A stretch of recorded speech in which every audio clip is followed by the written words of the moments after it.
I wish the ring had never come to me. I wish none of this had happened. So do all who live to see such times, but that is not for them to decide. All you have to decide is what to do with the time that is given to you.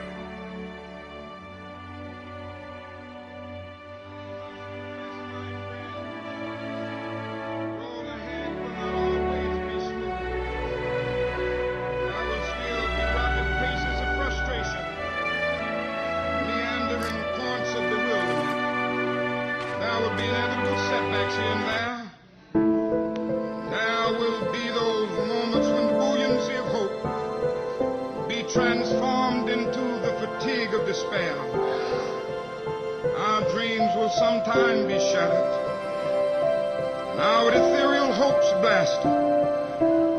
We may again, with tear-drenched eyes, have to stand before the bier of some courageous civil rights worker whose life will be snuffed out by the dastardly acts of bloodthirsty mobs.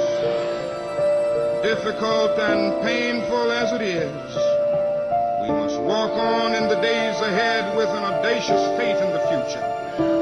And as we continue our charted course, we may gain consolation in the words so nobly left by that great black bard, who was also a great freedom fighter of yesterday, James Weldon Johnson. Stony the road we trod, bit of the chastening rod felt in the days when hope unborn had died.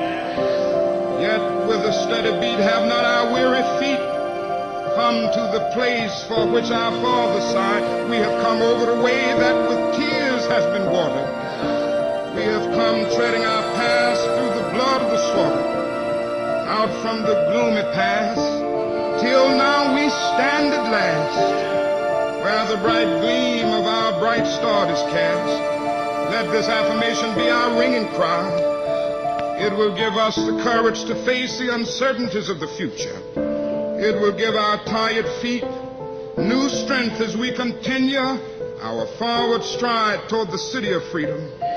When our days become dreary with low hovering clouds of despair, when our nights become darker than 1,000 midnights, let us remember that there is a creative force in this universe working to pull down the gigantic mountains of evil, a power that is able to make a way out of no way and transform dark yesterdays into bright tomorrows. Let us realize that the arc of the moral universe is long, but it bends toward justice. Let us realize that William Cullen Bryant is right. Truth crushed to earth will rise again. Let us go out realizing that the Bible is right. Be not deceived. God is not mocked. Whatsoever a man soweth, that shall he also reap. This is our hope for the future. With this faith, we will be able to sing in some not too distant tomorrow with a cosmic past tense. We have overcome. We have overcome. Deep in my heart, I did believe we would overcome.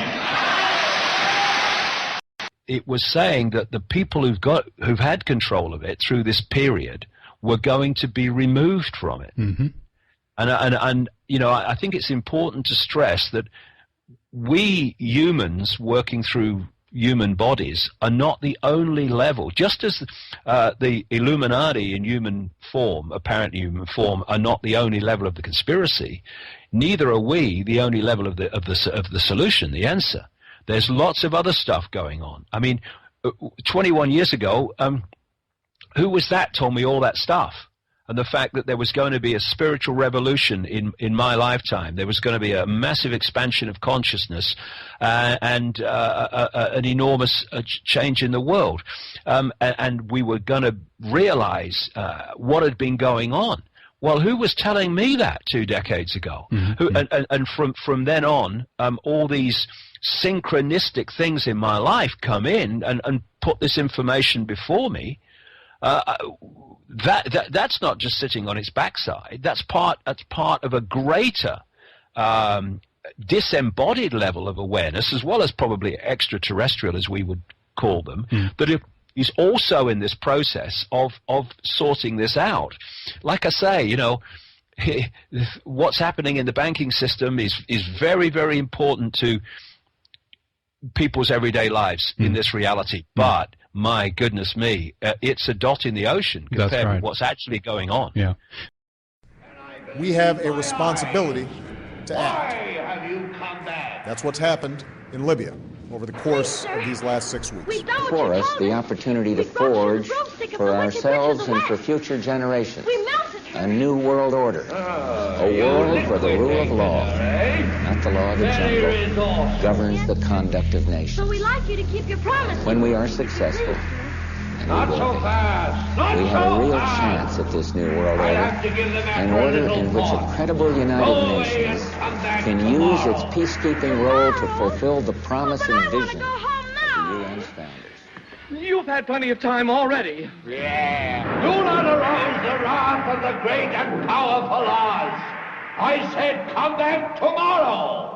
If you are really great and powerful, you'll keep your promises. Do you presume to criticize the great Oz? You ungrateful creatures think yourselves lucky that I'm giving you audience tomorrow instead of 20 years from now. Oh. The great Oz has spoken. Oh. Pay no attention to that man behind the curtain. The great Oz has spoken. Who are you? Oh, I am the great and powerful Wizard of Oz. I can only say what I feel, Jordan. Their energetic preeminence through this period is now having the rug pulled from under them, because we're going into a new energetic epoch. And these are very low vibrational entities. You know, they're very clever, but they have no wisdom. They have no wisdom, otherwise they wouldn't do what they do. But they're very, very clever. And cleverness without wisdom is the most destructive force you can come across, which is why they're very, very destructive.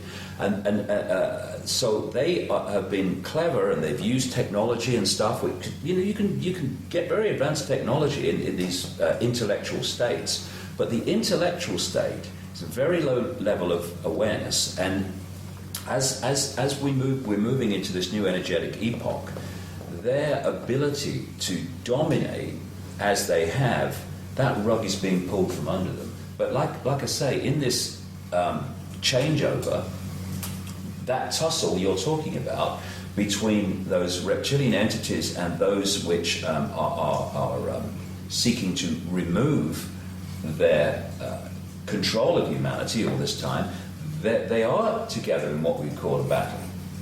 But what I'm saying is the outcome's a done deal. That I understand, yeah. Yeah. But then you will agree that there is, in point of fact, some kind of a war going on. Completely. I completely agree with that.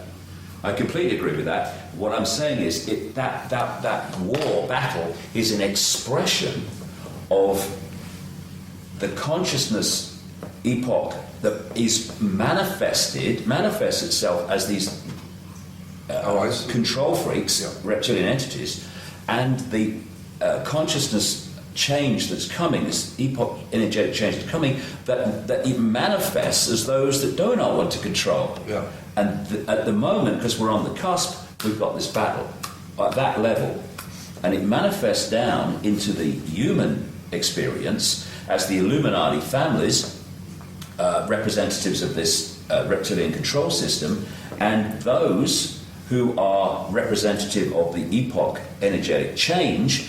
That is, if you like, I don't want to battle with anyone. I don't want to fight anyone. What you fight, you become. But using the terms that you are and the themes that you're using, that battle here is manifesting as a battle here, but the energetic change will eventually wash away that which are manifestations of the old energetic blueprint.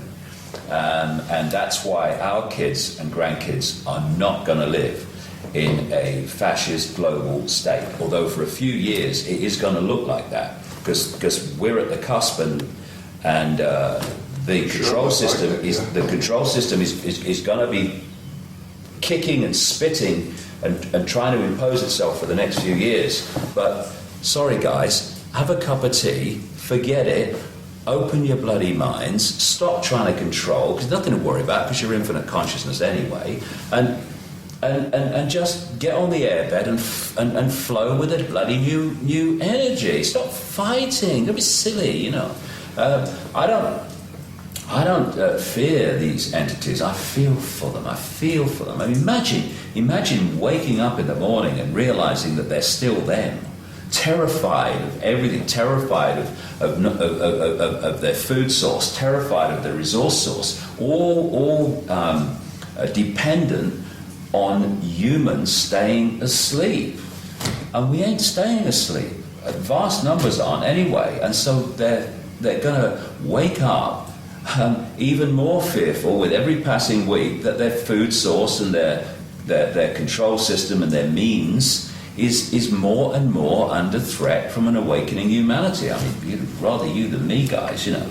Come and join us. Let's have a beer. Stop being so silly. That's what I say.